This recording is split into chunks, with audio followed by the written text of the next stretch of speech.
আসসালামু আলাইকুম ভিউয়ার্স, সবাইকে 6 to 12 একাডেমিতে স্বাগত। ভিউয়ার্স, আজকে আমাদের আলোচ্য বিষয় হলো নবম ও দশম শ্রেণীর জীববিজ্ঞান বইয়ের দ্বিতীয় অধ্যায় অর্থাৎ জীব কোষ ও টিস্যু অধ্যায়টির নিউরন সম্বন্ধে আলোচনা। নিউরন সম্বন্ধে আলোচনা করতে গেলে সবার প্রথমে আমাদের জানতে হবে নিউরন কি, নিউরন কাকে বলে, নিউরনের কাজ কি। ভিউয়ার্স, নিউরন হলো মস্তিষ্কের একক। মস্তিষ্কের একককে নিউরন বলে। তো এই নিউরন, প্রত্যেকটা মানুষ একই সমান নিউরন নিয়ে পৃথিবীতে জন্মগ্রহণ করে।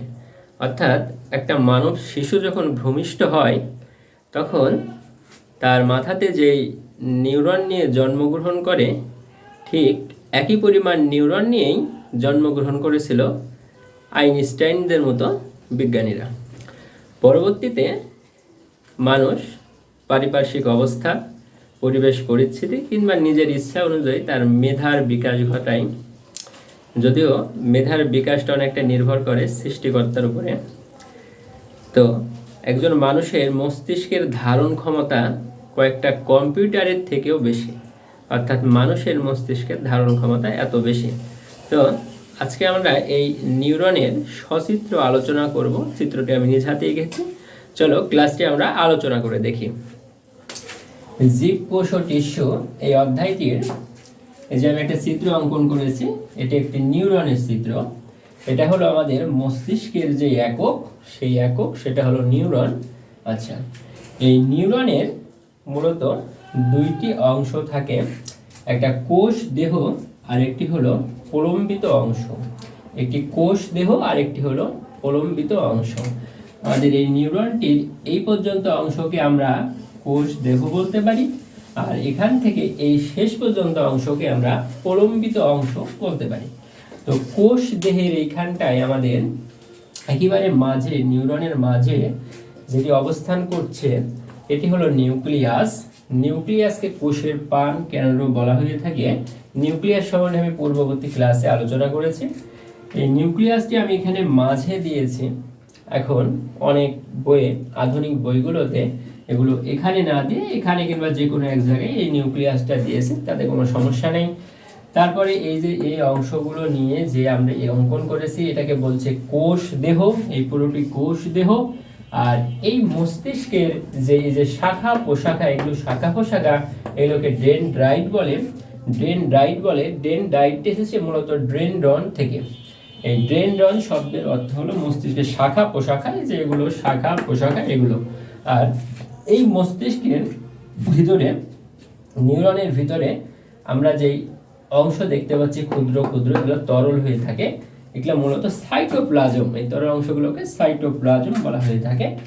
এই অংশটি হলো আমাদের পুরাটা কোষ দেহ। এরপর আমাদের আলোচনায় আছে প্রলম্বিত অংশ। প্রলম্বিত অংশের এই যে আমাদের এই নিচ, মস্তিষ্কের নিচ থেকে একদম আমাদের একজন প্রান্ত পর্যন্ত প্রলম্বিত অংশের এই কালো গাঢ় অংশগুলো, এগুলোকে বলে মায়োলিন সিথ। Myelin sheath. একটি মস্তিষ্কের একক নিউরনে একের অধিক মায়োলিন সিথ থাকতে পারে।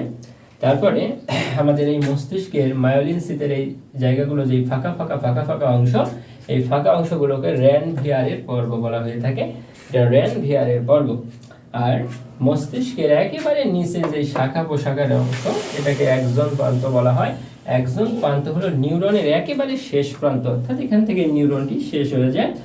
আর একটি মস্তিষ্কে একটি লম্বা চিকন সুতার মতো অংশ থাকে, সেটাকে একজন বলে। যেখান থেকে পর্যন্ত এটা হলো একজন। একটি নিউরনে মাত্র একটি একজন থাকে। এই একজনটি একেবারে সরু, লম্বা চুলের মতো, একের অধিক একজন থাকে না, একটি একজন থাকে।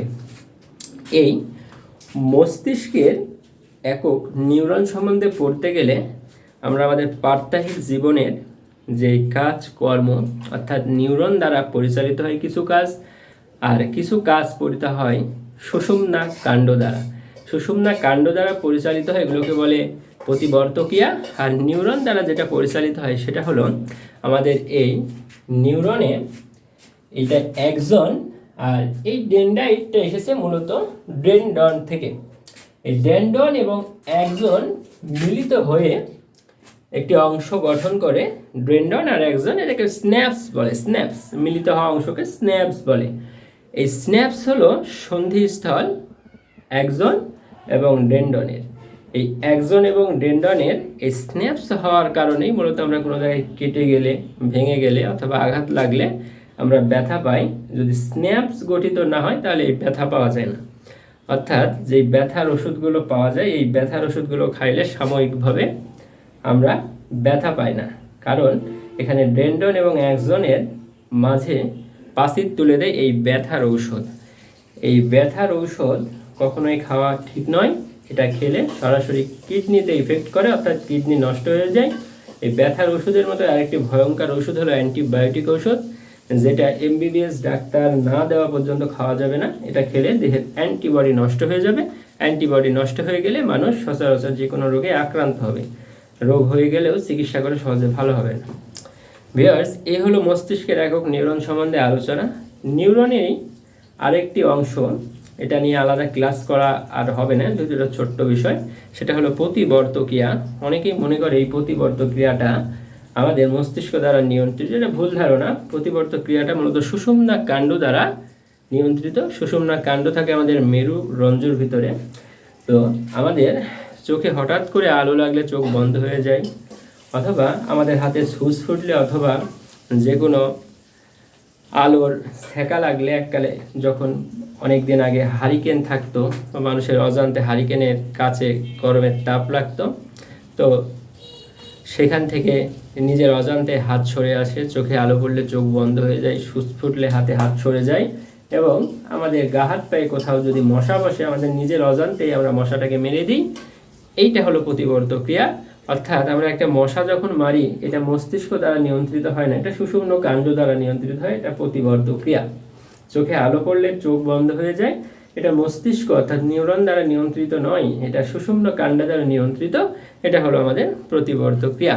আমরা হঠাৎ করে যে কোনো বিষয়ে যে চমকায় যায়, এগুলো প্রতিবর্ত ক্রিয়া।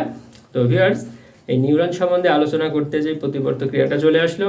তো ক্লাসটি কেমন লাগলো জানিয়ে দাও কমেন্ট বক্সে। ষষ্ঠ থেকে দশম শ্রেণী পর্যন্ত Bangla, English, physics, chemistry, biology, একাদশ থেকে দ্বাদশ শ্রেণী পর্যন্ত ইংলিশ, বাংলা, আইসিটির নতুন নতুন ক্লাস পেতে আমার চ্যানেলটি সাবস্ক্রাইব করে রেখো। আল্লাহ হাফেজ।